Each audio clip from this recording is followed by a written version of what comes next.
সোম থেকে শুক্র এই 5টা দিন খুব বোরিং কাটে, কিন্তু তাও অফিসে যেতে হবে, তাই ভূত সেজে বেরিয়ে পড়েছিলাম। এত সকালবেলা দেখতে পাচ্ছেন আমার পিছনে কেউ নেই, বাসেও পর্যন্ত ভিড়। তো উঠে পড়েছিলাম বাসে। তারপর টিফিনে আজকে ছিল ডিম, পাউরুটি, একটা সুন্দর কেক আর দুটো কলা। তো এই এই এই পার্টটা আমার খুব ভালো লাগে, কারণ সারাদিন পর একটু যখন টিফিনটা খাই যেন খুব ভালো লাগে। আর ফেরার সময় আমি একটা দোকানের সামনে দাঁড়িয়ে পড়েছিলাম, কারণ এখানে হাঁস সন্দেশ দেখতে পেয়েছিলাম। তো আমি কিনে নিই ঝটপট করে, আর আমার হাঁস উল্টে গেছিলো তাই সোজা করে দিই। আর ফেরার সময় আমার মুখের অবস্থা এরকম হয়।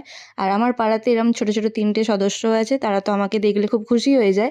আর এদিকে লেজ নাড়াতে নাড়াতে চলে যাচ্ছিলো, কেন অপমান করলো যায় না। তবে বাড়ি ফিরতে মা বললো আমার জন্য একটা সারপ্রাইজ আছে। তো জানতে পারলাম মিশো থেকে আমার জন্য একটা সোয়েটার অর্ডার করেছিল, তো সেটা চলে এসেছে। আমি জানতাম না যে অর্ডার করেছিল। তো যখন বাড়িতে ঢুকলাম এই একটা গুড নিউজ আমি পেলাম। আর আমার ধৈর্য নেই, তো আমি যাই হোক করে খুলতে পারলে বাঁচি।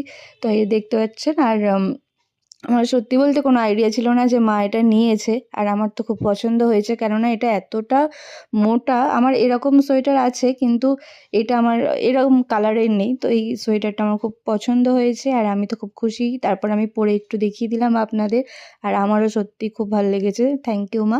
তো তারপরে সুইটি আমার উপর চিরুনি তল্লাশি করছিল, কারণ আমি বাইরে থেকে এলেইও শুরু করে দেয় এরকম। আর জানি না কেন আমি টুপি পরছি বলে ঠান্ডায় ওই জন্য নাকি আমার চুলগুলো এরকম অবস্থা হয়ে যাচ্ছে। আপনাদেরও কি হচ্ছে জানাবেন। আর এদিকে শুধু আমার সারপ্রাইজ আসেনি, সুইটির জন্য একটা সারপ্রাইজ নেওয়া হয়েছিল। তো সেটা দেখতে পাচ্ছেন, ওরও একটা ড্রেস নেওয়া হয়েছিল। ওর ঠান্ডার জন্য একটা জামা বাবা ওকে এটা দিয়েছে। তো এমনি বাবা ওকে খুব গিফট দিতে পছন্দ করে, যেমন গলার চেনটাও ওকে দিয়েছে, আর এইটাও। মা তো মানে অনেক যুদ্ধ করে তারপর ফাইনালি পরাতে পেরেছে এই জামাটা। আর ওকে না খুব মানিয়েছে। আমার সোয়েটারটা যতটা না আমাকে মানিয়েছে, ওকে এই জামাটা বেশি মানিয়েছে।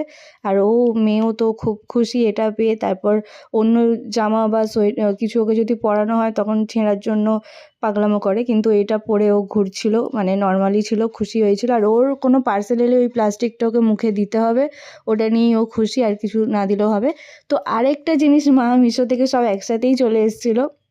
তো এটা হচ্ছে আমার বাবার কদিন ধরে খুব ঘাড়ে ব্যথা হচ্ছে।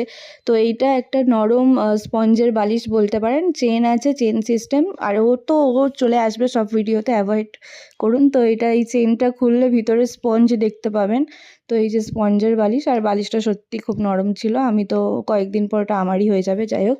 তো তারপর বাবার সাথে একটু ভালোবাসা চলছিল, নতুন জামা দিয়েছে বলে কথা। তারপর লাঞ্চ সেরে নিই, এদিকে চিংড়ি, লাউ চিংড়ি, ডিমের ঝোল।